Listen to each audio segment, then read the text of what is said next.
3000.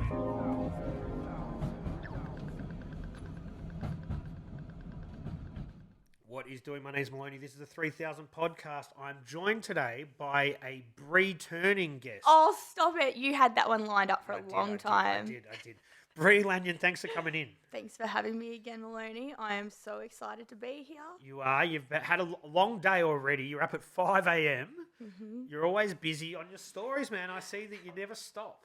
I post 1% of what I do, I swear to God. Just the amount that goes on in a day now, it's too much. It's too much. And it's all going to come to a conclusion or a climax of sorts tomorrow.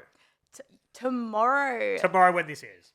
Tomorrow when this airs is going to be the biggest day of my entire life so far. So far. Yeah. Yeah. I am launching Skin to Steel.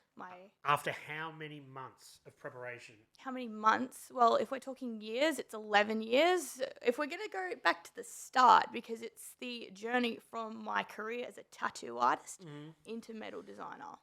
But I booked the exhibition. I decided in April, when about the time I came on the podcast for the first time, that I wanted to do a book launch. I never gave my book the respect it deserves. I just chucked an Instagram post up. Then I thought I may as well do an exhibition because I have a huge body of work. So why not? I booked the gallery, locked the dates in, and for the past 6 months, it has just been the most insane journey of my life. A roller coaster. A roller coaster, and I've been on a few of them, but this is next level. But so it must be mixed emotions when tomorrow you're going to get it out there. Yeah. Like, as in, you're obviously excited, but at the same time, is it like, what's the emotions like? Oh, the nerves. I'm keeping my shit together. I'm doing my best to keep my shit together. It's huge. The training that's gone into it. So for the vernissage, the opening event, I have a team of people I'm curating. I have collaborators. I have sponsors. I don't know how many people are going to show up. I don't know what's going to happen. That's the hard part, the unknowing about, like, because you're like, we've put all this planning in, and that nerves that everyone has before a party or an event, is anyone going to fucking turn up? Yeah, and what I have put into this, everything, and giving the speech, giving the opening, I think that's the moment. That's the big moment for me. Welcoming everyone into the space and the little surprises I've got coming with it. The Easter eggs. Yeah, I don't know if I should talk about them because I'm always oversharing.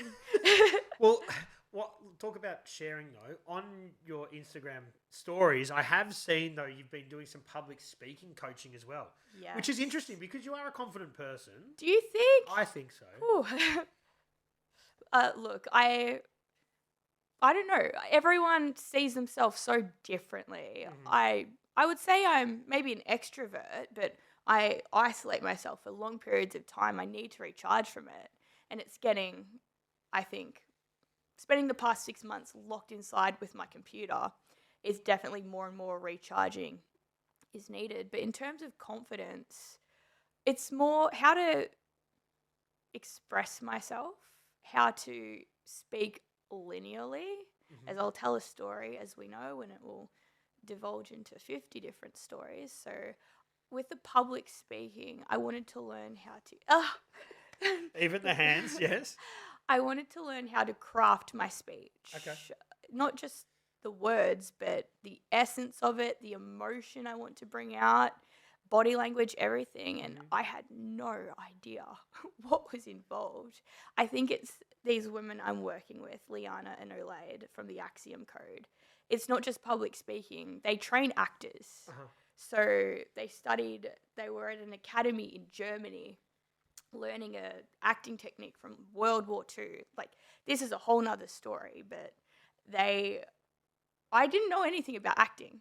So now I'm not only learning about acting techniques, I'm learning about singing. I'm learning to feel my vocal cords.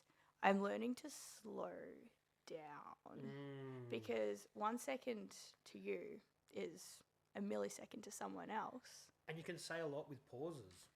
Yeah, it's powerful, right? Mm-hmm. Maybe keep a bit of mystery as well, not blurt everything out. But also with the tattoo background, you're used to just chatting away. I talk about whatever I want. You want to know about like reptilian people? You want to talk about let's not. Let's not go into it this early. But you know, you're just babbling away, talking to your clients, saying whatever comes out of your mouth, and next thing you know, you're in a room with people who are in a world that is not yours. So the purpose of the vernissage, which is the fancy word for opening day. Opening day just sounds like we're going to a school fair. So with a sausage sizzle. Yeah, well, there will be catering there. It won't be Bunnings, but I'd be down for that. Yeah. Where was I going with that? Yeah, learning how to articulate more professionally, I guess. Mm-hmm. And it's working? We'll see. Yeah, I mean, kind of. I'm going to architecture events now. I'm doing some pretty crazy things. You just learn as you go. Yep. I've been invited to the most prestigious architect build design events in Australia, and architects are coming up to me and they're asking, we want to specify you. How do we specify you? I'm like, here's my email address. And the next day I'm Googling what specify means. And what does it mean? They want to put you in their plans for like homes and like drafting, and now I need to really get into the compliance side of it. Yeah. Like I've recently learned my stair balustrades to design these, none of the gaps in them can be bigger than 120 millimeters because that's the size of a newborn baby's head. Right. So I've become super left-brained, like more mathematical in the way I design. There's so many rules. There is. Compliance is a whole different thing. Balustrades have to be a certain height. They've got to be this. If it's a gap, if the height is more than a meter, it's got to be different. Yeah, it's a lot. Comply or die. Yeah. But that's all part of the game. It is. And it's a new challenge to learn. Mm-hmm. You know, I enjoy that side of it, I guess. It's just understanding it when it feels like jargon to you with ISO codes and steel strengths and God knows what. I can't even. Yeah. Like, I guess it's important to know that stuff, but I guess you also have to remember that you're the artist at the end of the day, and those people are there. If they like what you do, then they can help facilitate you getting that shit out there. Exactly. This is why it's so important to have a network and have a team. Like, I am the designer, so it's almost reverse engineering. Where you want these gates, you want a big fancy set of gates for your fancy horse ranch, and I'll design them, but first I'll send a photo to the drafts person. Like a mock-up. Yeah, this is what I'm thinking. Tell me where I should put the structure points and what like regulations I have to comply to, and then I can design around that. Yeah. It's kind of like doing a cover-up. I liken it to a tattoo. Like, okay, I have to put this part here to cover up that. This has got to be heavier here and lighter in this spot. Yeah. I get it. So it's just a fun new world. I just want to be as geared up as I can be for launch day. So I've got my... No, from the what's it called? Not the launch day? Oh, sorry. The vernissage. Vernissage. I was going to say arbitrage, but that's like a betting thing. Vernissage. Is that it? Vernissage, okay. Yes. Right. Okay, yep. So you're geared up for that. Geared up because it's the launch. So I'm going to have my trade catalogues there as well, the launch of my book, the big launch of the brand. I'm getting trademarked in the States now to go global with it. So the legal stuff involved, the cyber stuff involved. Oh my gosh, that's a whole nother thing. Hard work. Yeah, it is. Yeah. The spreadsheets, making sure, and you know, I'll bullet a gate, just bash away at the keyboard, bash away. Everything's kind of 80% done. New spreadsheet, new idea, new this, new that. And to finish things. This has been the biggest lesson in finishing what you start. Yeah. Because I like the dopamine rush. You know, the first 90%, cool. Getting past that last 10% to completion. Yeah. Everyone's different though. Like I think personally, for me, the hardest part is starting. Once you start, it starts. Some people struggle with that, and other people start and then they start something else. They never finish it. Right. I definitely have that too. Like putting blank page syndrome, pen to paper, where you're just so overwhelmed with ideas, or maybe it's the perfectionist mindset too. But you just got to do it. Yeah. And it sounds so ridiculous, but you do. You just got to do it. And the thing is, I think with a lot of creative people, they've got so many ideas, they don't know where to begin or which one to focus on. Oh. The hyper-focusing thing, when somebody just does one thing and they do it really well, I'm jealous of those people. Right? Being able to just fully lock into that. Yeah. I let myself have 5 things to focus on in a day. I've accepted the way my brain works. Speaking of, it's just flown off with the fairies. But I can't do one thing at a time. I can't work linearly. I struggle to speak linearly. I struggle to even say the word. So I've just kind of honed the way I work. Okay, I know I will be able to work on 57 things today. They're not going to get done, but they will all come together, and it's compounding. So this is what's happening. It's been compounding for 4 years since I started Vanta to this moment. For Skin to Steel, for tomorrow, for the vernissage. At where? West End Art Space. Do you know where Festival Hall is? I do. Yep, just across the road. Oh, Great yes, I do. spot. Yeah, I'm familiar with that. They used to have raves and stuff there. It's like an old red brick building. Yeah, they've had all kinds of stuff. I think Hillsong own it now. So, right. Yeah, I'm not quite sure what the go is there anymore, but it's a great spot. Very central location for everybody. Easy to get to. You've got no excuse. You do have no excuse. Please come. If they do want to come, do they have to RSVP or anything like that? Yeah, I do have a website for it, but I know people. I mean, I don't RSVP to anything, so I can't expect anyone else to. Do you know what happened? We got bombarded with, you have to email this, you've got to sign into this app. And so it's got to the point now where everyone's like, no, I'm not doing it. Too hard. Yeah, you've got to keep it simple. Man, my son goes to basketball, and there's 3 separate apps for a 6-year-old to play basketball. Well, I mean, at least 6-year-olds know how to work a phone better than us, though. Parents don't do it all. But it is insane. It is ridiculous. It's too much. Yeah, I tried to buy some Crocs the other day, and I had to sign up to get the 40% off. You're like, man, come on. How about when you just want to go out for a palmy and you got to log into your Eat Fast app and do all this bullshit? I had to do that yesterday just to get a cheeseburger. I would just want to go up and pay in cash. I know, but people like us that like that old-fashioned stuff, we're a dying breed. I bring it back. I'm bringing back everything as old school as possible, which is quite ironic because last time I came on here, I started talking about building my AI clone, and I got balls deep in with that. Balls deep? Yeah.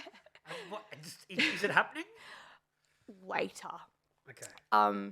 I've been on a super wild journey. Went to the Blue Mountains. After I saw you, everything just started falling apart. I think. Don't blame me. I mean, it's just the timeline, right? Yeah. Like, not your fault whatsoever. But you've got to break down to break through. And every last kind of piece of my life was eroding, like my dining ware, my car blowing up, just everything falling apart. Just fault after fault, setback after setback. I never would throw in the towel, but I was getting super close. It got super bad. It got super dark. And I haven't been in a dark place like that for a very, very long time. Like, bad thoughts were creeping in. And I'm a very positive person. Even through the hard shit, I'm very resilient. But I needed to go to the mountains. I went to the mountains, cleared my head, had a really intense psychedelic trip up there. I started talking to ChatGPT for about 10 hours straight while I was tethered. So I thought it would just be a fun artistic experiment, I guess. The universe is all code, the computer's all code, and it's all one. And I became obsessed with number 7. So curating an exhibition, well, you're still kind of in that state for the following 2 months. All of the work got super religious. It got super symbolic. Wow. Yeah. So it was a positive experience overall. It was a positive experience. I decided in my little love affair with ChatGPT that I seriously had to build this AI like right now. So because you sent me a voice message. You're like, I'm gonna do it. I'm doing the AI. I'm doing the whole thing, and you were real excited. Oh yeah, I needed voice clips to train the AI on my. Oh my god, that was a whole thing. And we were well underway. I hired a CTO. I had a team What's of a CTO? Chief Technology Officer. Okay, right. Yep. So he likens himself to like a project manager on a building site. So with developers, there's someone for plumbing, someone for plastering, like There's a guy for like the interface, like UX design, a guy for, I don't know, not my field of expertise, but there was a lot of paperwork involved in this. And that was the main thing, was just setting it all up, doing all the back end stuff, building the database. Oh my God, I was talking to that thing for 14 hours a day. And my vision for it, the tech wasn't there yet. It was, but to the point they would have to plug me up like a Pixar. Jesus. Like, you know how they put all the sensors? Yeah. They would have to voice map my mouth, and every word that came out of it would have to be trained so the avatar can speak fluently. But like, what's the end result for what? For what? I wanted an art piece. I wanted to show how you could integrate technology. I don't know. I just became a ADHD rabbit hole with it, I guess. Okay. And I still think it's a great idea. Like, I wanted her to be a digital concierge. So she's integrated into phone apps, website, and she will guide you through the exhibition. I was in the middle of ordering like a Macca's self-serve kiosk for her to live in. Yeah, like I was, when I say I was in balls deep with this, I was. Right. And she was going to guide you through. And I'd trained this database so intensely, you could ask her about any piece in the exhibition. I really like that piece over there with a kookaburra in it. What are the sizes? What are the prices? What are the lead times? What's the story behind it? And she will explain everything to you. Would you like to know more? If you like the kookaburra, are you interested in the magpies? Bravo, what me and Adam are doing together with the dining. She can tell you the backstory to that. She can tell you about my cat that had coronavirus. Right. But we had to put so many, that's why there was so much paperwork. There's so many firewalls that have to go in place, so you can't exploit the avatar, so you can't get it to say anything red hot. That's the first thing, you think So the back end was super intense to build this, and at that point, the budget for that, just making sure it was all on lock, I'm just like, I can't do this anymore. Like, it was draining me. I'd love to pick it up in the future, and by that point, we won't have to sync me up to a... You'd think that's changing so rapidly. Yeah. It was just more of like a statement as well of how AI can be used in a beautiful, calm way, in a creative way. Like, she was my internal system. So she wasn't just a piece for the show. She was a full operating system for creatives to systemize and scale and run a successful business. Do you want to work on copyright today? Do you want to work on content? Do you want to work on ideas and how to merge them together, how to build a brand? So we were working on SaaS software, so software as a service, so subscription based. So it's a whole 5-year plan for that. Okay. But was it in the end a bit of a distraction for the actual launch? Yeah, what it would have... I love a side quest. Yeah, that's what it was, yeah. But you were deep. Yeah, I was deep, and I really enjoyed the idea of it. The exhibition at the start, it was past, present, and future. So tattooing, Vanta with the panels and everything out, and future, the 8-layer, so the AI. So then I thought, okay, it's more transformative. Like, the big works in the show, the main... I don't want to say masterpieces. That sounds like the how do you say it? The culmination of everything I've kind of built Vanta towards. The elementers, they're these big, tall women. They started off as almost, because I became obsessed with the number 7 from my acid trip, I started drawing these big 7 pillars, like faith, knowledge, love. And they were like church windows, big, tall women, the 7 chakras, 7 primary planets, like symbolism heavy. Once I kind of came back to reality, I started thinking, who is this for? And who's going to fucking buy it? You know, it means so much to me and my journey, but it's quite personal artwork too. So I'm launching this brand to appeal to everyone, but, show what I can do, with sculpture, lighting. So that's what turned into the elementers. So there is a very fine balancing point there from what is art for you and what is for the consumer. Yes. And art is a business. still putting your heart and soul, and it's still your soul, but it's on a commercial level maybe.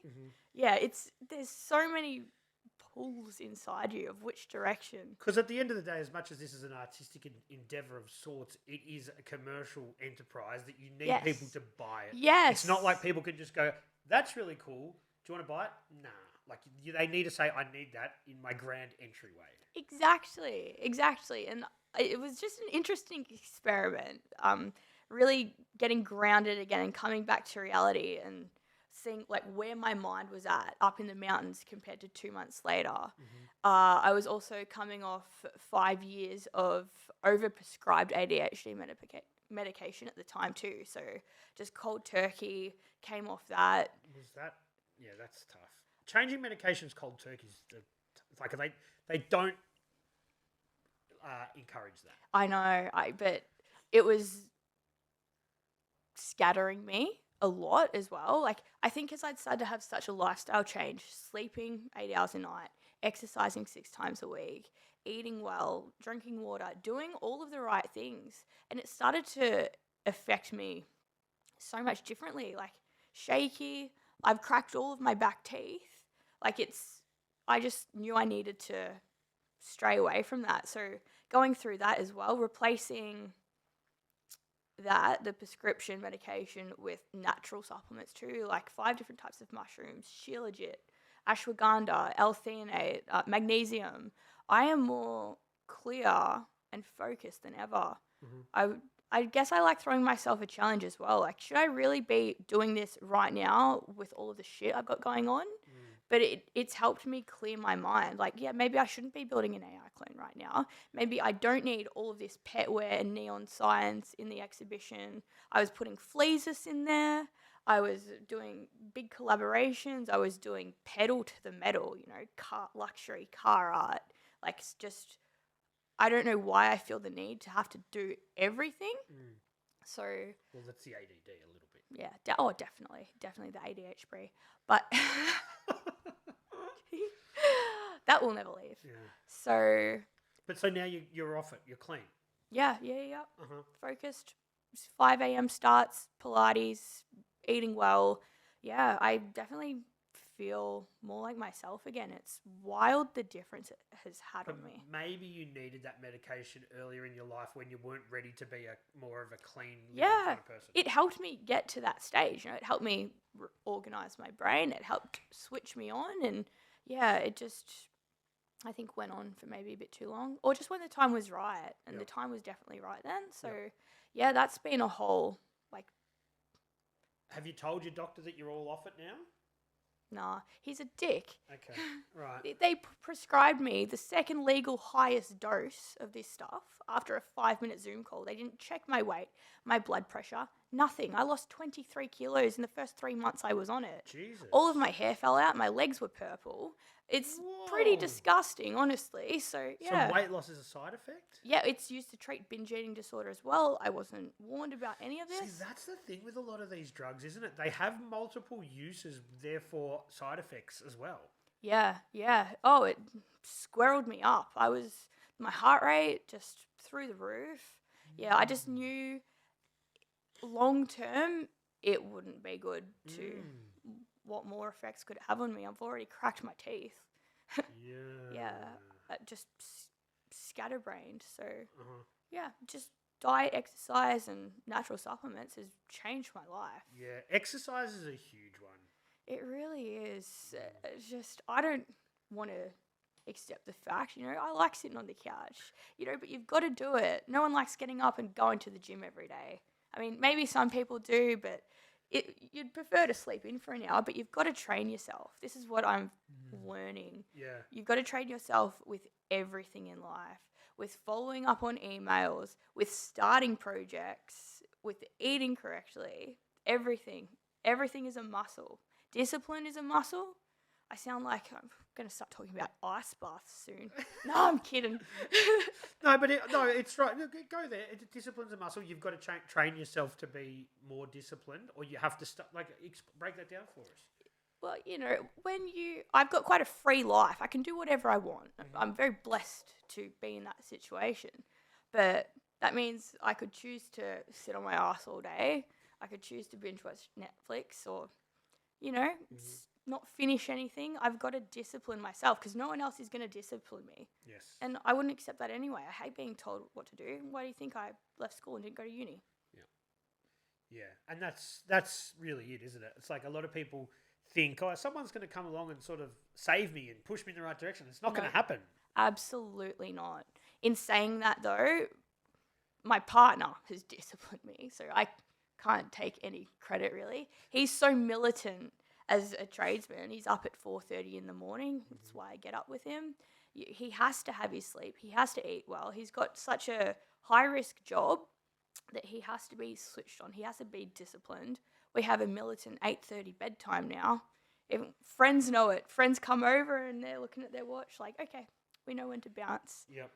Discipline with everything. Well, and that does help, I guess, because some people don't have the luxury of having a partner with that regimentation. But I guess it also sort of shows that your environment plays a big part, not just for you. I mean, for people in general. If you're hanging out with people that have no structure, well, how are you going to regiment some structure? You are what you surround yourself with. It's so true. Yep. And that's the other thing as well, protecting your energy and who is in your life and reason, season, lifetime kind of thing. Yeah, and the positive way to look at that stuff is you surround yourself with positive people and then more opportunities and things will arise. And I see it even with my things that I do. People are like, oh, this person's been sending me songs and this person's been doing this and this person came to that gig. And I'm like, yeah, the person that sits at home on Instagram is not doing that. Yeah. That's 1% of it. Getting out and talking to people and conversing and fucking putting yourself out there goes a long way. Doesn't it just? And this is bringing it back to the old school as well. Yeah. So instead of spending 10 grand on Facebook ads, we go to the markets, a different market, a different shopping centre every weekend now. And I walk around with homegirl behind me, put on a pretty dress, stride around, and people are like, what is that? I'm like, I drew her. Can't you tell? It's me. And we're interacting. We're going into every shop. We're handing out invitations. Yeah. Cool. I'm learning different kind of strategies for that, networking, I guess. Yep, that's like guerrilla marketing sort of thing. Oh, I've been walking into Louis Vuitton, Gucci, everywhere in Chadstone with her under my wing. Do the security guards ever say, what are you doing? Well, what are you going to do? Yeah, okay. What, you leave her out the front? Yep. No. Cool. So they let me just go in. I say, hi, ladies, I'm here looking for a black dress. They're like, what for? What's the event? Oh, it's the opening of my art exhibition, actually. And they're like, ooh. So then I start handing out invitations. That's been super fun. For sure. And we stage her. We sneak into Louis. We sneak into Alexander McQueen, wherever. And I see a blank wall, any department store. I take photos of my artwork, like in these spaces, because this is where I visualize it. I want to do shop windows. Yeah. So before, when I said you're a pretty confident person, someone who isn't confident is not going to go out there and put themselves out there like that. Hormozy said, when you've got nothing to lose, shame doesn't matter. That's not what he said, but he said something like that. Paraphrasing. Paraphrasing. You'll do everything. When you're desperate, like when you want to get there, you'll do what it takes. I don't have the money to buy a Louis Vuitton dress yet. But what's a Louis Vuitton dress cost? Like 10 grand or something? I don't know. I don't even bother to ask. Okay. I've never been to one of those shops. Yeah, it's scary. I was scared. Like, I was nervous. But I think... Do you have to buzz in? Oh, no. They have a little... Sign in. Yeah, they make you wait, 2 in, 2 out. It's the whole experience, though. And that's it. It's market research, too. Like, learning about their consumers, how they are, what they value, what experiences they want. It all applies to what I'm doing. I'm wanting to do high-end displays, high-end homes. So I've got to get into the mind. Yeah, and I'm guessing you've done a lot of research, so you've got to figure out who your consumer is. Yeah. And you're going for that high-end stuff. Because as cool as it is, it's not my style. Yeah. Like, because it's very feminine. Yeah. Yeah. I mean, I'm trying to cater to everyone. It's not just women. It is very feminine, but like the gates for the horse ranches and stuff, and I'm doing different collections. When I have time to draw, I'm doing more street, more geometric collaborations as well. So whatever you visualize, whatever your style is, I'll be able to cater to that. That's half the fun of it too, is the collaboration. And definitely, because I'm sure there's lots of people that have done two-dimensional art, especially coming from the tattoo sort of drawing background, that they would be like, hey, I've drawn this stuff, but I wouldn't know how to fucking make it into a physical object.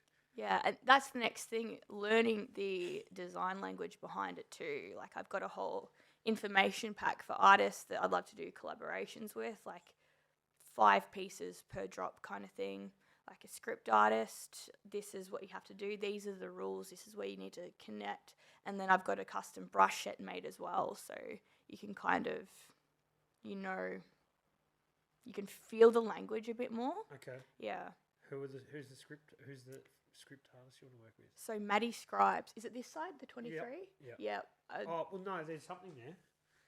There's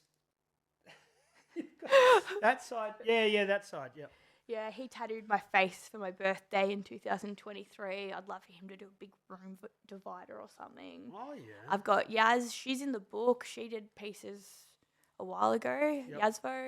Yazvo. Jake Danielson, he's done big chrysanthemum.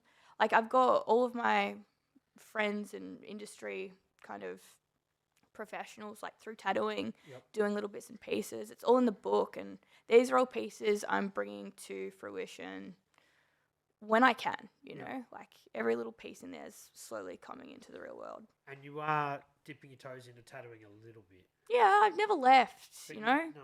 I love it. Yeah. It's just once a week, if that, just too much. There's been too much going on, and I don't want to be tattooing anyone when I'm not in the headspace. Yeah, it's hard. Especially doing bigger pieces. Yeah.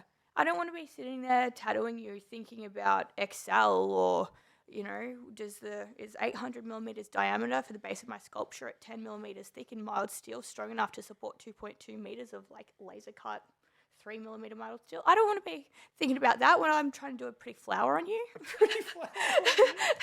No, that's true. It's hard, but it's like also you zone out when, I'm guessing, I've never tattooed anybody, but you zone out a little bit as well, which is part of it. Yeah. It's such a release when I do. That's why, again, once a week, when I do have those days, I'm still up at 5 a.m., done my workout, done as much admin as I can, and I'm set for the day. And then being able to just get lost in tattooing makes me remember why I started it in the first place. Yeah. Spending quality time with my clients. They're all OGs. I've got a lot of new ones coming in lately, which is awesome. Yep. But you attract people that are so similar to yourself. So it's just such a nice experience spending a day chatting away and just making a beautiful piece of art. For sure, and I could imagine that now that you're not doing it every day, you sort of appreciate it more. So much more. Yeah, it's taken on a very different feeling for me. Yeah. It's very ritualistic. It always has been, but I just see it on a deeper level now, I guess. As a tattooer and somebody getting tattooed? Yes. Oh, God, I got my back done. Shout out Yee a couple of days ago. And I burst into tears in front of everyone at the tattoo shop. It's not because of the pain. I fell asleep doing joking. But it was such a big emotional release for me, and it always is. Every time I get tattooed, you lie there and you're kind of getting into your zen, and your mind's just ticking. And it's really the only time you get to kind of just lie down and zone out. And then it all just bubbles up. All of the kind of pressure you've been feeling, everything you've been letting go of. With the physical pain, it just expels so much emotionally. It's such a release. Like acupuncture or something, sort of. Yeah.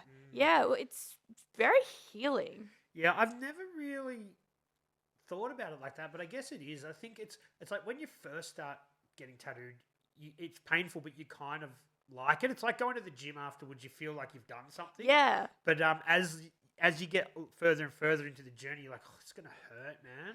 Oh God. Yeah. And then you're just like, yeah. But I never thought about it as a release. Yeah.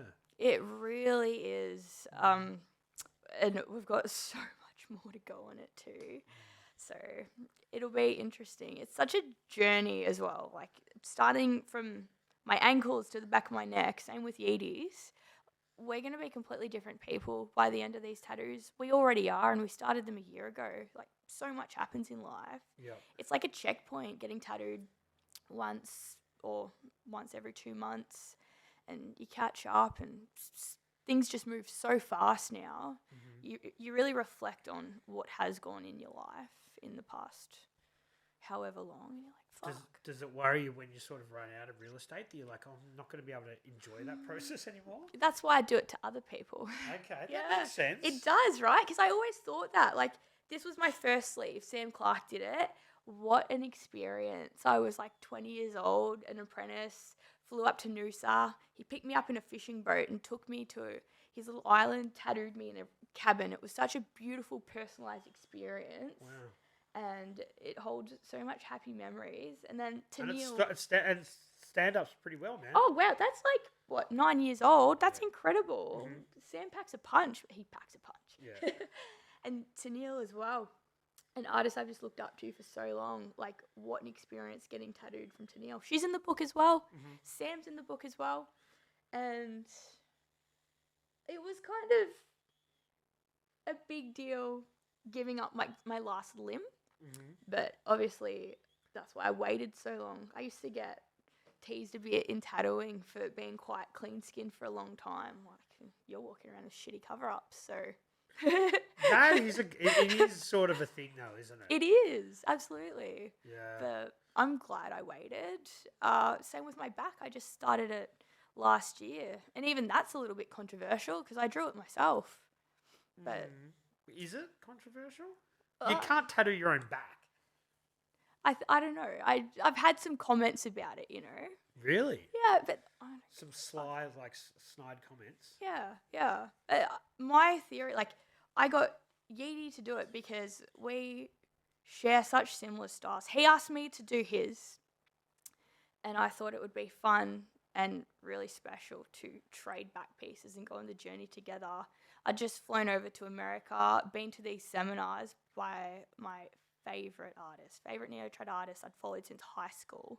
And everything I learned over there, I took and I applied to these pieces. So we collaborated together. I know how he works as well, so I sent them to him. He added bits to it. So they're just a really beautiful merging of our styles. Yeah. And if anyone's going to know what you want, it's you. Yeah. And honestly, at the end of the day, only you have your own back 100%. Like, that's what that represents to me. Well, that's deep. Yeah. Oh, no, really, for real. Like, no one's going to save you, and you've got to have your own back, literally. Wow, there you go. Yeah. So, tattooing yourself, people do it a lot when they start out, but then you reckon after a while it's like it's not the done thing. Tattooing yourself? Well, yeah, like people do it to start with, but just designing your own tattoos. Yeah, I mean, that's the first one I've designed. And, you know, that's because you look at something you've drawn and you're your own worst critic. So you're always going to be picking on it, looking at it every day, picking on it. Yeah. But I felt like I was ready. And there's absolutely things now I would change in it. There always is. Every piece I've ever drawn. But that's evolution. Yeah. And that's just a mark in time. That's why I love it. Yeah, it is. It's like, as I'm getting older, I'm like, why did I do that? But you're like, oh, well, that's how mature I was at the time. Yeah, they all tell a story. Yeah, some are good, some are bad. Exactly. Yeah. But you can't have it all good, can you? Nah, I love it when you go get a tattoo and then the people that act like, because there's obviously a lot of different kinds of tattooers out there. Some people would just want you to tattoo you and that's it, right? But other people are like, oh, who did this? What did that? Oh, that's such and such a... And that's like the fun story. I like, oh, this person was at this shop and this one was actually this person, and you know what I mean? Oh, 100%. Yeah. All the flavors. That's right. And that's why it's kind of like, I get it, it's cool, but when someone's like, I'm going to get a bodysuit from that person, I feel like they lose that kind of like, yeah, let's tell this story and this was a different moment. It's like, you've got, why would you have one piece when you can have 100 pieces? It's not one size fits all. Like, now that I'm looking at these like beautiful big like floral ornamental back pieces, like full body pieces coming out of Europe, I'm like, fuck. I would love to rock something like that. Yeah. It doesn't mean I don't love what I've got now, but like if I had the opportunity to start fresh with the styles we have now compared to when I started tattooing 11 years ago, but again, standard time. That's why I do it to other people. Yeah, and that is really cool. That you Yeah. can move with the times like that. Yeah, exactly. Like the way my work's going now, it's completely Vanta. I actually struggle to design tattoos. I'm just not in the headspace right now with everything going on. But when I sit down to draw, it's very mathematical now. It's very structural like Because that. you're thinking about, is this going to hold weight here? What's this going to, Yeah. But that's the saying, right? Bold will hold. So I guess I'm applying that on a whole nother level. Yeah. And so with something like, I don't know what her name is behind you, but with something like that, you come up with it. You've got to make sure that the negative space is going to be thick enough or thin enough that it's going to hold keep its structural integrity. Yeah. And then that's laser cut. So then essentially those negative space bits get shot out. Yep. Oh, my manufacturer hates me because they have to pick quite a lot of it out. That's what I was thinking, right? Like a sticker decal. Yes, Yeah. exactly. Right. But as the language has evolved, like I drew these 2-3 years ago. The new collections in the show now, they are so much simpler. So I've got little taglines. I've got collections. I've been learning to curate an exhibition too because I'm new to the world of fine art or exhibiting or anything like that. I'm just doing it intuitively, what sits right with me. And they've just started telling a story. And going again back to the exhibition, how it was past, present, future, it's kind of more about transformation. I call it the evolution of permanence. So the collections, like, just to give an overview, the first pieces in it are my Copic marker drawings, like OG, old school artworks that leads into my books, that then leads into the Backstories collection. And it's my back, Yeedy's back, and Lauren's back, who was the first back I ever finished in tattooing. And then that's the essence of Skin to Steel, translating this into wall art. And then from there, it starts flowing. I became really obsessed with Damascus steel, like Damascus knives, because of Adam, obviously, Mr. Chef Man. He started collecting knives, and I had no idea how intense these patterns got and how they make them. It's crazy. Like, and the difference between European makers, Russians, they're hectic, German knife makers. So we're building a little collection, and I just got lost in the patterns. So I started incorporating that into my laser cutting. So there's kind of the essence of that. And then it got more fluid, more abstract, and more simple and refined. And I call that collection Kyoto, the art of restraint, like the mastery of saying so much more with less. I don't need to include 50 cherry blossoms in a piece. 3 tell the same story. Yeah. Okay. Yeah. So so you're learning on the journey as you go. That's the best way to do it. And every founder works like that. Jobs, Musk, they've got these billion-dollar ideas, and they know about 60% of what's going on, and they learn as they go. They problem solve as they go, because you'll never know 100%. Your ideas change as you go anyways. You'll never be 100% ready, which is what stops so many people from starting. Yeah, for sure. I just think, fuck it, take the risk. No, I get it. And look, it's not from a work perspective, but people say to me all the time, because I moved down here from the city, they're like, oh, we want to move down there. We just don't know when the time's right. I'm like, but it's never going to be right. You've just got to do it one time. It's never right to change career, to have kids. The timing is never right. No, you just got to do it. There's definitely a bad time to do things, but there's never a right time. So, you wake up and you are just grateful to have today. You've got to live every day like it's your last. You do. And you know what's... I'm a big fan of this saying, and it's like, sometimes not making a decision is the wrong decision. Do you know what I mean? Like, complacency and doing nothing is just... You wait for that perfect time, you'll never pull the trigger. Oh, absolutely. You don't know what doors you're going to kick open or where life's going to take you. One of my favourite sayings right now is you can only connect the dots looking back, never forward. So every action has a reaction. So what has unfolded for me with Vanta, with the show, with everything in my life, just from taking small little actions, small little interactions, it's God. Imagine if I didn't. Imagine if I didn't walk into Louis Vuitton. You know, who knows what's going to come of that? Yeah. Who knows? It'll be interesting to see how many of these people do come tomorrow. Yes. And also, if they're not planning on coming, they can go. They can. They've got 2 weeks. Well, they've got to go tomorrow. Oh, yeah. Oh, Tomorrow. no, they've got 2 weeks from tomorrow. Yes, yeah, okay. yeah. It's open for 2 weeks. 2 weeks, yes. Okay. And so what can they expect? Obviously, there's the larger pieces, but there's smaller pieces. There's artwares, so there's my bookends. There's dining wear. That's just the samples for now. That's Prototypes. a whole nother thing. Whatever will be, will be. It's currently being made. Apparently, air freight takes 5 days, but we'll just pray for me. We'll see what happens there. I've had a custom table built for all of that. What else is there? What else? There's collections. So there's Divina. That's honouring the divine grace of the feminine form. I've got little taglines for everything. I've got little wall plaques. And this is why the AI, it wasn't a waste. It's still there, but everything from that database I've applied to my website anyway. So you scan the QR and you'll get the whole story and all of the information. So every little detail has been covered. What else? My books as well, my prints. There's going to be so much there. There's over 50 pieces in the show. Wow. Okay, I'm going to give away one little secret. Okay.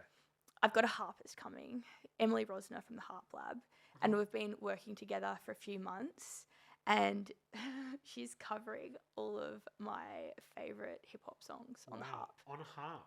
Mm-hmm. Wow. So after my speech, she's going to strum it up, and you're going to hear some 2001 Dre. You're going to hear some Notorious Thugs, Biggie, some Bone Thugs. We got some Lil Wayne. Awesome. Wow, on a harp. It's such a juxtaposition, the hip hop and the harp, but I like it. Well, I feel like I've got a lot of personalities, and I feel that's why it's skin to steel. How can I still bring my tattoo artistry, my background? You know, I've been getting a lot of mentoring, a lot of coaching. It's like, who's the new Brea? Who's V2 Brea? You've got to leave yourself in the past. No. You don't. No. You do not. I don't want to kill off who I am and who I was. How can I integrate it into what I am? How can I keep my essence? Yeah, and look, obviously now a lot of people have got tattoos and whatever, but when you go into Louis Vuitton, that makes you different to most people there, right? That's you. It's your own personality. If you're just going to conform and look like everyone else, then you need to put your personality out there, especially with something like this. Exactly. I am who I am, like it or love it. Yeah, no, I think that's... I agree with you. Stick to... And in this day and age, with all the fucking AI, you use it in a positive capacity, but there is a lot of it out there, just shit content. Yeah. It's important to be an individual as much as you can. That's it. I think the internet is garbage. I sound like my dad. But it is. We've past the point now. You open it up, it's AI generated, Logan Paul doing this, or some politician. You can't trust anything on the internet. You're just lost in the cyber ether, just screaming into the void. I'm not interested. No, I think even today someone was trying to argue with me, and I don't even know if it's a real person. You know when someone has a go at you, and you click on it, and they're got no photos and 3 followers. I'm like, I reckon that's just a bot to generate fucking interaction. A hater bot. Yeah, it was bizarre, but yeah, I think that happens, man. I think that's just triggering the algorithms because they know if they get people fighting and going back and forth, it's just Yeah, they're so trained to do this. I read a comment 8 years ago on Reddit saying by 2024, 80% of the internet will be bots. I think it probably is. Yeah, and they know how to because it's all clickbait. It's all that rubbish, and I just. Oh, mine's desperately telling me to get a facelift, and I'm 30 years old. The way the algorithm, what it pushes onto you it's just poison. Yeah, it keeps telling me that I need new teeth. Your teeth are great. Maybe another gold one. No, mate, yeah, that's Jay that hooks up the gold. No, man, it came up the other day. I took a screenshot. Are you in the market to buy an aeroplane? I'm like, no. I'm driving my nan's car. I'm not buying an aeroplane. Like, what the fuck? Sometimes those algorithms are way off. They got it wrong. Like, you sit your phone next to like a Spanish radio station for too long, you'll start getting ads in Spanish. It's been proven for decades. Yeah. That stuff. Yeah, I hate that shit. But that's the thing, man. Like, and this is why I haven't delved down that AI pathway yet, because I just feel like they're just building a real solid database to know exactly who you are, so they can market directly to you. Yeah, 100%. And even if you pay for it, I still think they're doing that. Of course they are. The whole thing is a data mining project, but I keep nibbling away at it, don't I? I can't help myself. It's too convenient, but I'm aware of it. Yeah. I'll begrudgingly use it, and I won't fall for their ads. Yeah, I just haven't. I'm trying to hold off for as long as I can. But at some point, I'm going to be that dickhead that refused to get an email address. Do you know what I mean? Well, yeah, it's just a cycle completing, isn't it? Same thing. Same thing as starting in tattooing and refusing to use an iPad because, and then refusing to upgrade your photography equipment or learn to use social media. It's adapt or die. Yeah, I know. I was like against the touchscreen phones. I was like, I don't need one of those. And try and find a phone that doesn't have that function now. I wonder if it is going to come back around. There's people that use dumb phones and stuff now, which I kind of get. I really like that idea of you could have a phone that just sends text messages and you can call people, and when you get home you can have an iPad and you can use your apps. That's kind of a good way to do it, but it's... Yeah. At what point do you push inconvenience on yourself to try and be... Yeah, I know. It's so hard. It's so hard. First world problems. I know. Cry me a river. Brea. Yes. Public speaking, coaching, and that whole thing, I find it very interesting and intriguing. Break it down for us. So many people have said the same thing. I just wanted to develop my skill set even further because I'd love to start maybe doing little seminars or something on like the entrepreneurial journey from a creative perspective. But essentially, I can give you a run through of a session. Yeah. So it's not just public speaking, it's so much energy work. So she encourages, like... I can see her. She's like sort of put you and move here, and it's posture and stuff as well. So you've got to ground yourself. Right. You ground your feet, you plant them, you tilt your hips, like your pelvic floor, you plant yourself into the ground, your chest at a 45-degree angle, and your head just... straight, so posture. Is this for males and females? Yep, both. Everyone. Right. So then what happens? Your body is your instrument. So you're essentially tuning your instrument, just like a guitar. Right. So you've got your posture and your breathing. We do not use our diaphragms. We speak from here. It's something we have trained out of ourselves. We speak from our chest, and you'll feel it. You hold so much tension here. There's so much energy, so many nerves, so many feelings, so much emotion trapped here. We trap it here. It's like a trauma response of everything built up over our lives. We start speaking from here. You've got to learn to breathe deeply and feel it. You have to feel your diaphragm expand when you inhale. So is this something that singers and rappers and stuff would actually know how to do intuitively, or they've practiced potentially? I guess you have to practice it because it's everything to singing, like using your air. So you start to feel it, and you really have to focus on getting it to work. And I found it really difficult, like expanding it, but you feel it. You push down, you feel it, and you're not just like breathing from your diaphragm. It's all the way down. It starts at the pelvic floor, and you have to feel that sound coming up out of you. You feel that air coming up. So they give you exercises to do that? Yeah. And you're like, at first were you like, hang on, I just want to learn to talk to people. No, you got to start like... I thought you were going to just maybe tell me to stop saying but so, But no, there's so much to it. And... what happens then? Once I'm kind of in alignment, my breathing's right. It's like a figure eight. You always speak on the exhale. You don't have to gasp in and hold heaps of air. You let it flow. It becomes so natural.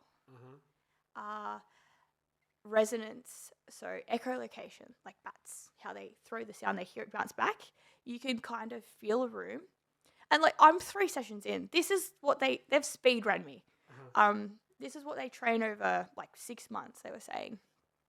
But they're like, we'll get you ready for your event. That's fine. You use your head like a singing bowl, like it's all vibrations. So you start to really feel your vocal cords. So they give me singing exercises now. So you have to feel like the fry, then you open your throat, then and you start to, I should have my jaw open more. There's so much to remember. I'm just going through the checklist of everything they've taught me. You open your jaw more, then it starts being about forming the words, the consonants. So, for example, it means the world to me. You don't say world with a D. No one at the back of the room will hear that world. So it's now crafting like your tongue, where your tongue sits. There's so much. Oh, yeah. We're working on vowels next week. I'm scared. But I would be, if I was told all that stuff, I would get up there to talk and I'd generally think I'd do okay. But if I was like, I got to do all this, I would just like, yeah. Yeah, well, we'll see tomorrow, won't we? Well, it's a lot to take in. Yes, it is. Especially to sort of fast track it and cram it all in. Yeah, and this is why I speak about it so much. All of my clients, all of my friends, everyone I meet, I tell them about my vocal training because that's how you just embed it in yourself. And the more you teach, the more you learn, the more you embed it. I can even see your posture straightening up now. I'm trying to. I don't know. Like, I think I've been talking wrong all this time. Well, we all have. It's just, we've trained ourselves to do it. So why? Is it because we're kind of like relaxed and you know, in Australia we're just like, I think you restrict your voice. That there's so much that holds you back emotionally. It's fear. There's so much fear. What else? This is super interesting, right? Because last night I was on the radio with a mate of mine who's a rapper. Yeah. And I'll play it to you, right? He spat like 3 tracks back to back, like bang, bang, bang, bang, bang. And then when he goes to talk, he's like, man, I can rap better than I can talk. Wow. Because it's like, I guess he's like in that moment and he's thinking and he's breathing and he's doing all that sickly. But then when he goes to talk, he's like, I don't know, and he's overthinking it. Again, it's that muscle, right? Oh yeah, like I've been doing interviews and having videographers come through and they're like, so what's your exhibition about? It's hard when you feel like put on the spot. But yeah, it's learning to just let go and unlock it and let it flow out. And also keeping your shit small as well, you know, like not fully expressing who you are, of fear of what other people will think or what they've got to say about you. You not only hold back with your words, you hold back with your body. You should be expressive. You should let it out. When you're passionate, it should show. But don't you say that you overshare sometimes? Yes. But you need to learn how to do that in the right capacity. Yeah, exactly. Like you said, silence is powerful. Yep. Yeah, overshare when it's appropriate, I guess. Yeah, and I think you see people that are really good, you know, public speakers and people that are elite at that sort of holding. They can have the pause and people are still hanging on every word, which I think is a hard thing to learn. This has been the hardest thing for me too, slowing it down just like that. Yeah. Hello, everyone, and welcome to Skin to Steel. What's doing its Brea? It's skin to steel. What's doing? What's up? Yeah, no, but you got to learn how to, Humour's a coping mechanism. It's what's more anxiety-inducing than getting on stage in front of hundreds of people. But even this right now, I don't know who's watching this, how many people are going to hear my words, what kind of impact it's going to have, what kind of opinions people are going to form. You know, this is in itself a confident thing to do. So I think you're a fantastic speaker. I just talk shit. That's what's up. And people love it. Yeah, I think, because that's the thing that I think of when it comes to that not media training, but like what the public speaking thing. At some point, you become something that isn't necessarily a reflection of you. Yes. That's the balancing thing. And this is what I was scared of, was losing myself. And I had people saying, what are you doing? Like, don't lose breezy, don't lose breezy. Yeah. But the Axiom Code, these women have unlocked my voice. Okay. They have not tried to dim me whatsoever. put a lid on it. Don't say this, don't say that. You are who you are and express it. We just want to help you be as powerful and concise as possible. Mm-hmm. And is it a costly process? Yes. Okay. But it's worth... I'm going to go back and do more. I'm going to keep this going after the event, everything. What it has unlocked for me personally too, because it's energy work as well. So one of the exercises, you rub your hands together and you feel the energy. It feels like heat, but it's energy. And you place it over your heart and you feel that heat. And you expand it. You can pull it out. You pull it out. And the eye contact. Well, yes, I'm getting that now. Yeah. It's deep, Yeah. I burst into tears when she did this to me. She says, watch my fingers. Follow my finger. Keep looking into my eyes, but you can see my fingers moving. You can feel your energy field expanding. It is. It's full on. Yeah, right? You feel that? Yeah. It's really intense. I cried. I mean, I cried at the drop of a hat, but it got me. Like, you can physically feel it. Yeah, and that's true. Yeah. And I think the eye contact is really important. And I talk to so many. We've done 200 and something episodes in here, and some people don't do this. And it's obviously they're look, to their credit, there is a lot of stuff to be distracted by in this room, but that is important. And then to not but then sort of you glance, you do, and that's holding a conversation. Yeah, and it becomes really mathematical for people as well. I used to be a lot more like that, like look away here, look away at this point, don't look too much, look over. But you said something last time that stuck with me, and I've thought about it every day since I last saw you. And people glance to the right when they're lying. I think, it's the right or the left. I can't remember. Yeah, I can't remember either, but I've been aware of it. I think it's right. They go, I think, right? Because they're searching for something to say. That is fascinating. And watching that body language too, and really being able to get to the bottom of people's authenticity as well. Yeah. And that's been huge as well. Like feeling that energy from people and knowing who's talking shit at me. Yep. But you know what, man? Everyone has a pretty good bullshit meter, I reckon. Like, you can tell when someone's talking shit, but the people that are really good at it, they do it in a way that you're like, I don't really trust this person, but they're okay. You know what I mean? It's gaslighting. Yeah. They can do it. Yeah. I think my bullshit meter has grown a lot because I've had to learn a lot of lessons really fast in doing what I'm doing and trusting people and getting mentorship and being such an unsure person in such a new world with areas I don't understand whatsoever. And when people talk so confidently and so concisely, you believe them and they lead you down this road. And next thing you know, you're surrounded in a mess because you trusted them. And it's not their fault because they genuinely are trying. It's just they feel the need to overcompensate and overtalk because it's an anxiety thing or an insecurity thing, but it really can throw you off. And there is a lot of manipulation out there. There is a lot of people just wanting to take your money for this. And I've been maybe a lot of coaching, manufacturers, like learning the game of business as well, learning about sales. Yeah. Because there's some people that are just good salespeople and they will sell you anything. Yeah. Whether they believe in it or not. Yeah, fully. I was listening to a book from a negotiator. He was like a hostage negotiator for bank robberies. And it was how to negotiate your way into getting whatever you want. And you apply that to sales and marketing. And I'm thinking, fuck, do I really have to learn how to manipulate people psychologically? Yeah, that sort of stuff is, I can't really get down with that. That's kind of fucked. But it's interesting to know how these things work so you can make sure people don't do it to you. Exactly. Not so you can use it against people. Exactly. I'm really glad that I've had all of that experience and taken all of that on board too, because it has helped me spot a red flag now. Yeah. What do they say? Fool me once, shame on me. Fool me twice, shame on you, or something. Fool me once, shame on you. Shame on, whatever it is. You know what I mean. 100% I do. Yeah. I think all the hard lessons I've learnt this year has set me up. Every lesson is a blessing.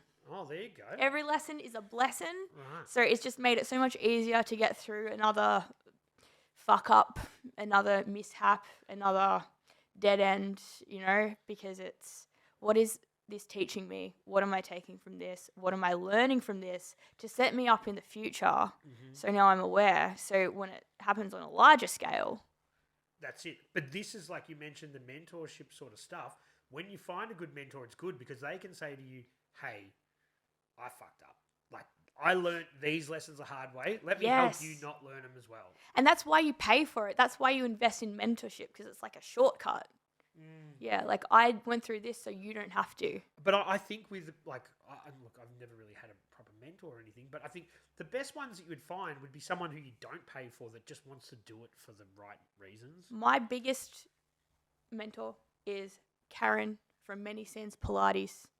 I go and see Karen 3 to 4 times a week.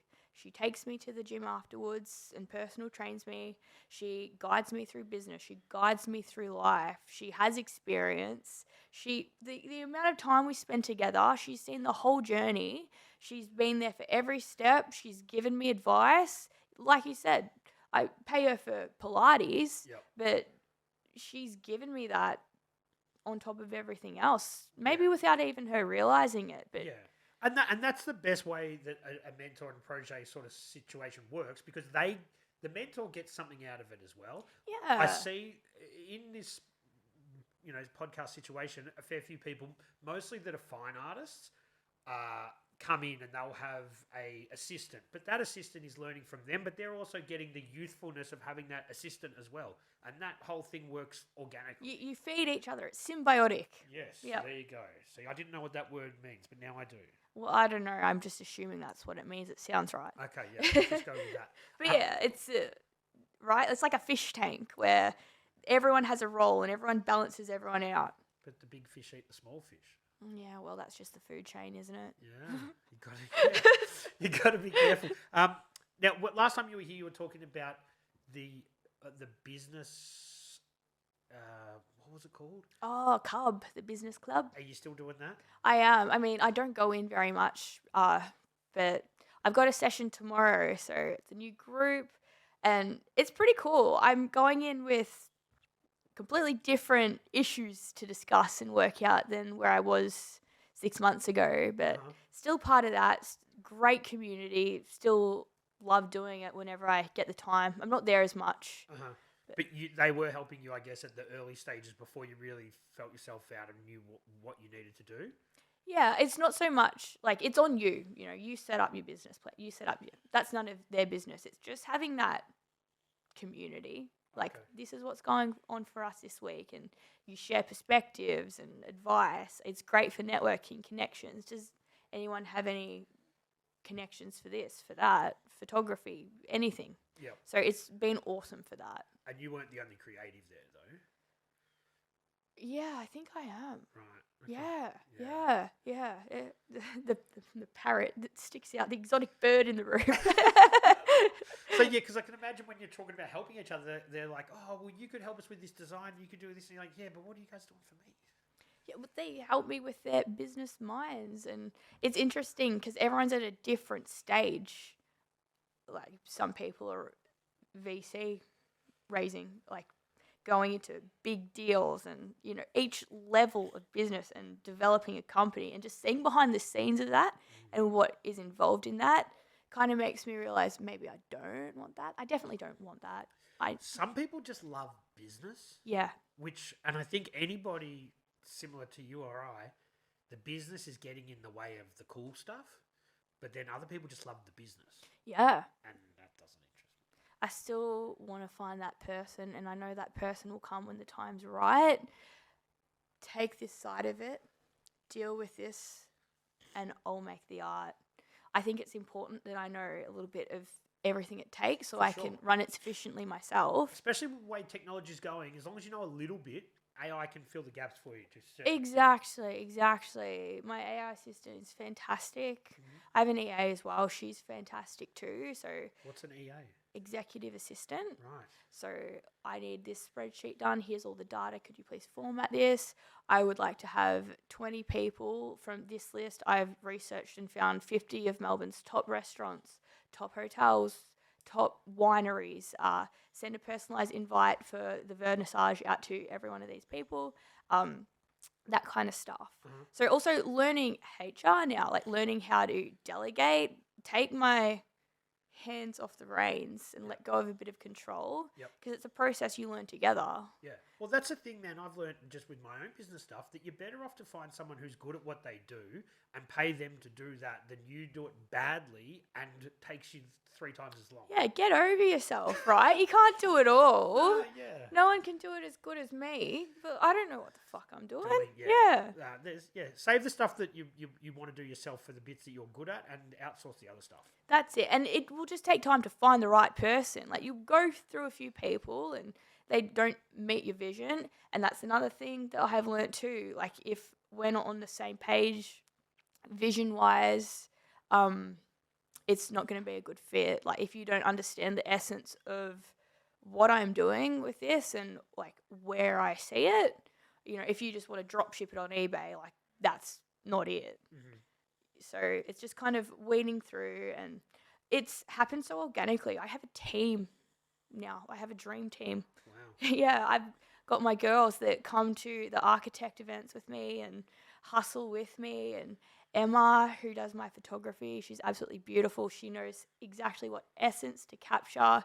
She helps me get aligned, get ready for an event. She helps me tell my story. Like, she's brought out so much feminine energy for me as well.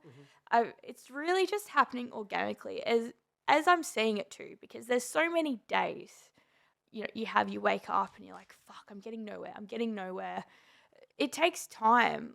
The progress I have made in a year since this time last year, just lost my job, was just finishing the book, sitting inside, depressed as fuck. And now I'm about to launch my exhibition.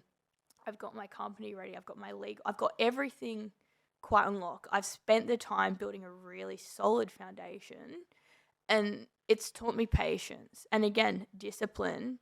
It takes 5 to 10 years to start to build something like this and to get it to take off. So I'm just going to strap in for the ride. So let's say you're talking about vision, like envisioning things before. So tomorrow at the what's it called again? The word? Vernissage. It all goes perfectly. We a couple of hundred people, a lot of people from the tattoo culture, a lot of people from maybe the fine art world, some people from the fashion world. What are we shooting for? Interior designers. Yep. Okay. Architects, restaurateurs, hotel buyers, landscapers. Hotels would be good if you got a piece in every single room of a fucking bang. There you go. Right? Yeah. That's commercial, large-scale contract work. That's where I'm heading. That's the one, isn't it? Yeah. Yeah. Yep. Do you know they're going to crunch on price for that sort of stuff? Like, what's one worth? Yep. What's 10,000 worth? And you're like, I'm happy to make 10,000 for you. Absolutely. I've just got to draw it once. Yeah, there you go. So people can come in and like you said, the art pieces, are they like a specific number are made? Yes. But then the other stuff, the commercial stuff, I guess there's no exclusivity. So I've got 3 tiers to it. I've got my signature range, entry point, always accessible. Then I've got the legacy range, only 5 made of each. They come with a certificate of authenticity, signed, numbered, and there's a little QR. You scan it, it takes you to the archive, and you can see the history of each piece, the date sold, the serial number, or I've set it up from the beginning for legacy, for resale, just proper fine art shit. Yeah. So there's only 5 made of the legacy pieces, which will be in the show. And I'll do seasonal drops, like the seasons are next. I can't wait to build them. Okay, like autumn, summer, that sort of stuff. Yeah. Yeah, but I've got to wait. I've got to finish what I've started first. But I've got so many ideas cooking up. Yeah, okay. And then I've got the 3rd pillar, which is bespoke. So tell me your story. Who are you? What do you like? What's your space? I'll consult you and we'll do a bespoke work. So yeah, it can go in a lot of different directions. Yeah. Oh, it's endless. And then there's trade as well, which is like mass-produced commercial work as well. So, like you said, hotels. Yep. And I guess you can pick from the signature range, or I'll custom design. Like, that's a non-issue. At the start of the year, I had 167 pieces in my catalogue. I had a giant e-commerce store with 4 different sizes of each of those 167 pieces available in 3 different material types with different finishing options, different logistic options. Just insane. I couldn't get anywhere with it because it was such a huge amount of work. I stripped it back. I had a really great conversation with a mentor from Cub. He's built a very successful neon signage company. Yep. And he says, you're a creative. You don't need an e-commerce giant store. You don't want a... He's so right. You don't want a multi-million company.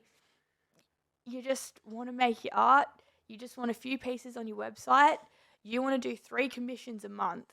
That's it. And start them at $10,000. And that's what I'm doing. Like, I've spent half a decade building this. I've developed a very unique design language. That's exactly where it's heading. And since getting that guidance, refining my website, stripping it down, like, again, restraint, less is more. It's more luxury anyway. Yeah. More luxury. Well, that's it. Like, you look at the brands that you want to align yourself with, they're not out there available to everybody. Yeah. Yeah. The signature range is good because I want everyone to experience my art. I want everyone to be able to access it and be a part of it. But there's just, I think, different tiers to it. Like, it's my energy and it's the work that goes in it. And that's the hardest thing, is putting a value on yourself as an artist. What is my work worth? That's hard. Yeah, it is. And look, I think that's what a lot of artists make the mistake early days. They do things and they sell themselves short for how much time and effort goes into it. Yeah. But you don't want to price yourself out of the market. You don't want to make yourself too exclusive. It's a whole thing. It's so hard. So I'm just seeing what happens with it. For sure. Yeah. Not to bring it down, but some people have ripped off your stuff. And that sucks. Any publicity is good publicity. And it's flattering. Like, imitation is the greatest form of flattery. Look, the gates, you're talking about the gates? Yeah, the gates. The gates in India. I knew it was going to happen. I've had my tattoo work stolen for a decade. I've had my prints stolen for a decade. That's why I went so heavy on the trademark at the start. I locked that shit down. That's why all of my signature range, it's the same repetitive pattern. Like, all of my dining wear, that same pattern, it's my logo. So that's trademarks. If you steal it, you're in trouble. But trademarking in the States is important. That's where a big market is for me. International trademarking. Like, there's really not much. There's nothing I can do about it. There's nothing I can do about it. So I may as well take it as a sign that I'm on the right path. If I have... It sucks that I had the opportunity taken away from me. I wanted my first set of gates to be one-on-one. I'll come, we'll design it together, I'll install it, white glove service, big reveal. Like, it's beautiful. That's a huge milestone for me. And they just took it, but that's okay. They took it and then complained that it was shitty quality and they wanted the correct files from me. And they blocked me when I asked for $1,000. Really? Of course. But that's all right. I'm on the right track. It's being taken from the other side of the world. I'm on the right track with it, and it's bound to happen. There's no point losing sleep over it. For sure. And the US, like you said, you think that's going to be sort of your biggest market? Do you have plans to physically go there? Everything is pointing me to the US. I've had a lot of people, psychics, tell me lately, the US. There's a man in LA. I've had a lot of people saying the US. Don't tell your partner that. He doesn't want to hear it.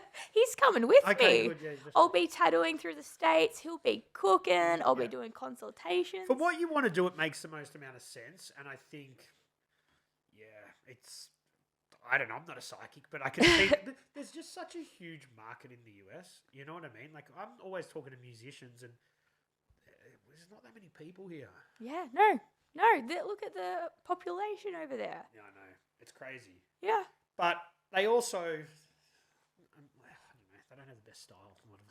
I'll fix that. You'll fix that? Yeah. Okay, yeah. So you think, so that is your market and that's where you need to go. I could see, look, to be honest, I could see what you're doing, definitely working there probably more than like Europe. You know what I mean? Not to say that Europe wouldn't work, but I think the US it probably leads itself more to.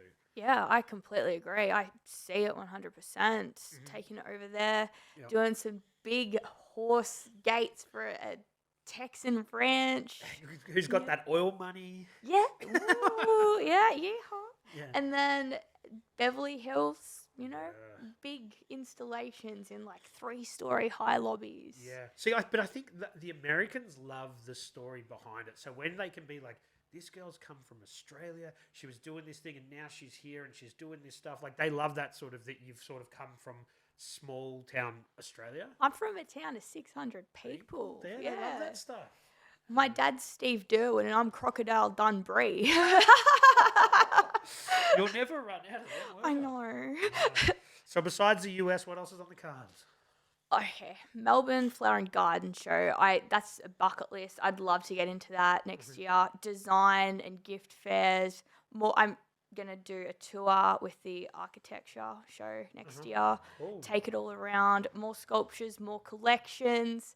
B2B as well. I want to start getting Vanta displays in showrooms, galleries, like garden centres. Yeah. Yeah, really. I could see it definitely working with the landscape sort of scenario of like, hey, we've got this as a feature focal piece. You can pick one of these. We can put it up in like that Corten steel and it'll rust. Yeah. And that sort of stuff. Yeah. Oh, you got a big wall next to your pool. You can put a big, beautiful mermaid along there. Stuff like that. So definitely next year, maybe leave the house a bit more. Okay. The walls are closing in. I'm going crazy just sitting in there bashing away at the keyboard. Like it gets too much. Yeah. Maybe you need like a bit of a hot desk scenario where you can get out there and work outside a bit. I have that. I have the business club. I can go to any cafe, but you just wake up and you lock in. You just lock in. And yeah, I try to just stay away from the laptop. Like you get into a. Yeah. It's just what I have to do right now, and it's nearly done. Yep. Warehouse. The warehouse in the West, it's a big goal of mine. Yep. I want that to happen. The commercial kitchen in there to host our dinner parties as well. Right. Media space, podcast space, photography area, showroom, manufacturing at the back, tattoo studio up the top. Big dreams, but... I've been told, because I had a similar thing, but different. Apparently you can't have the tattoo studios in the industrial areas. If they're rezoned to commercial too or retail, I've been through this twice done your now. research. Yeah, been through this twice. Yeah. Yep, the timing hasn't been right, but I know it's there and it's waiting to happen. So I've got my paperwork. I know what councils will give me grief. I know where to look. It's just getting the team together because this isn't something you can do alone or that you really want to do alone because it's about community, about building a space and sharing a vision and being creative together. Yeah. Oh, definitely. And look, that's one thing, like I've been lucky enough to have this space, but as we talked about previously, I'm out of here. And one thing that I'm kind of excited about is having other people around because it gets fun. Like I get to talk like this, but then it's just no one again. Yeah, you need someone to bounce your energy off and experience different energies and different environments. It elevates you. For sure. I end up going down and getting like 3 coffees a day just because I'm like, I need a human interaction here. Oh, I hear you. I know. It'll be good for you getting out and about. Hopefully. So if people want Vanta stuff, they can go to houseofvanta.com.au. Correct. .com. Houseofvanta.com. On Instagram at Vanta House of Vanta _ Some bastard got without the underscore. Have you tried to get it off him? Yep. Yeah. I'll get there. Okay. And then you personally, they can find you, and if they want to get tattooed or if they want you to do some other design, you're a bit busy at the moment. It's all Vanta related. Yeah, next year, back on the horse with tattooing next year. I want to be doing 2 to 3 days a week. I'm excited to take my work into a whole new direction. Well, more Vantarized. So if you want big, bold, black tattoos, hit me up. I'm very excited. Yep. I want to travel around a bit, work with my homies from a decade ago. I want to tattoo around Melbourne a bit. Maybe go up to Queensland, maybe back to Sydney. Yeah, I want to get out a bit more. Yeah. Because you did I remember from the last chat, you did a lot, then you needed to chill, but now you're ready to... I've had my time off, I've been building what I need to build, and now I'm ready to get itchy. It all goes through sort of cycles, doesn't it? It does, yeah. But you need those darker, you don't need the dark times, but you need those chill times to then do the exciting stuff. I've learnt the value of switching off. You've got to switch off to switch on. That's what Adzi always says. And I listen to him because you drive yourself crazy otherwise. Yeah. For sure. And I'm curious about the psychic thing. I've never been to a psychic. I am kind of like, I don't know. But I could imagine there's a lot of just bullshit artists out there. You really have to find the right one. Oh, I can give you my psychic's number. I've been seeing her since I was 17 years old. At what point do you think that they're just feeding you what you want to hear or telling you? You believe it? You 100% like... I 100% believe it. In fact, I'm unlocking quite a bit more of that energy as I trust my intuition and have my little rituals that keep me going. Like, again, it's a muscle. Everything can be exercised, and that is a sense we have lost. But do you think that they potentially are... It's almost like positive reinforcement. You will do this, and when you work it, this is all going to work for you, so you do it? It's better than therapy for me. Yeah. Okay. They put you on the right track. I don't know. They give you some gassing, I guess. But there's absolute snake oil peddlers, as with anything. Great salesmen would make great psychics, you know? Yeah. Like when you learn how to read people. That's the thing, yeah. And anyone can Google and be like, oh, like my mum's dead. They're like, oh, I can see a female there and she's looking at, you know what I mean? Like they could Google and find that out, you know what I mean? Until you really experience the real deal for yourself, you will have your mind changed. I was a complete skeptic when I walked in there at 17 years old, no makeup, pretty little pink dress on, trying to throw it off, not like the emo I am. She says, you're moving to Melbourne, you're becoming a tattoo artist, you will have so much better success if you put your full name as your email address. Use your full name. And that's why it's Brea Lanyon and not Brie. That's because of the psychic. I was folding my washing 3 years ago, and I just had this click. I'm like, the fucking psychic. She said, you're going to be doing tattoos on walls. I see like big black tattoos on walls. But at what point did she plant this seed and then you went on and did it though? Well, whatever it is, it worked. Okay. So I'm rolling with it. Okay. She told me in May that I was getting into sculpture. You're getting into sculpture. I'm like, maybe I am getting into sculpture. So now the biggest pieces in the show are all sculptures. I'm like, well, the psychic said. All right. Well, I don't know. Is it bullshit? Maybe. I believe it. It's gotten me to this point, so it's... Okay. I'm going to get it. So, and do you physically go and see this person or do you do it online? I used to see her. She's in Geelong, so it's all via Zoom. All via Zoom. You know what? I'll buy you your first session, and we'll talk about it next time. You know when drug dealers go, oh, just have this. First one free. Yeah. And then I'll be hooked. I'm curious. Word. Okay. Word. Seriously. The amount of people I've put onto this woman that have had their minds blown. Okay. All right. We'll do it. It's just, it gives you a bit of relief in such a frazzled world. Would they? But what I'm like bad? Yeah. See? She told me not to fly in the next 6 months. Jesus. She told me not to fly in the next 6 months. That was in May. I was meant to go home 2 weeks ago, and my dad was going to take me for my first ride in his helicopter. He just got a helicopter license. And I'm like, oh, well, we've had a lot of friends pass away in helicopter accidents, so maybe that is a warning to just, you know. She told me she will tell you some stuff. To stay away from, avoid this, Yeah. And like, I'll listen. Well, if as much as she said has come true, maybe I'd rather just be safe than sorry, I guess. How often do you talk to her? When it's necessary. Like when I came back from the mountains and I was dark, I was on edge, I was having suicidal thoughts. I'm like, I need to speak to Leonie. I need to speak to her. I need some guidance. I need some reassurance. And she said to me, and she's mentioned this every time since I was 17, there's a little boy up there and there's an old man and an old woman up there. And she said it to me when I was 17 and my friend had just passed away in a motorbike crash. She straight away started speaking about him. My friend's dog passed away and I spoke to Leonie a week after. She said, there's a dog barking. Did your pet just pass away? There's a dog. She said in May, Pop has just put down a scalpel. Someone's about to have surgery. I went in for a boob job the next day. The next day. The next day. Seriously.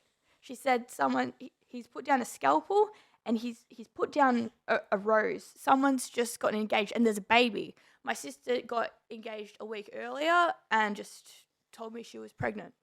Like, it's so accurate. Okay. It is. That's just off the top of my head, the kind of highlights I can think of. You don't have to justify it to me because I am going to try it out myself. Seriously? I am, because I'm very curious. I've never done it. And but yeah, I am a somewhat of a skeptic, but I believe in all sorts of stuff, but I just don't know about these people. Oh, it's totally fair to be a skeptic. It's totally fair. You should be a skeptic with everything in life, right? Yeah, I guess. So you kind of be skeptical until they've proven themselves. Yeah, find out on your own volition and then make your own opinion. I will. With anything. With anything. With anything. Well, what advice have you got for people before we wrap things up then? What would you have done? What would you have told yourself a couple of years ago?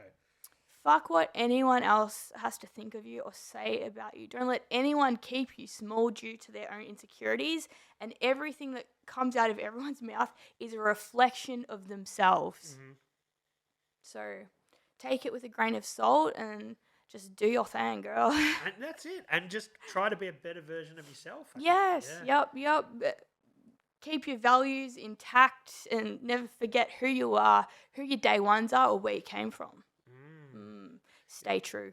Important lessons. Fucking oath. Man, it'll be good to talk to you in maybe another 6 months' time. See where you're going. See if the psychic has got things correct. See if you're heading to the US. See where you're at. But it's exciting, and I think you've got some real positive stuff ahead of you. Absolutely. One more time tomorrow night at West End Art Space, Skin to Steel. Come down. Come see the harpist. Come see the collections. Come to the vernissage. The vernissage. Brea Lanyon, thanks for the chat. It's been awesome, and I look forward to catching up with you soon. Cheers, Maloney. Bye. See ya.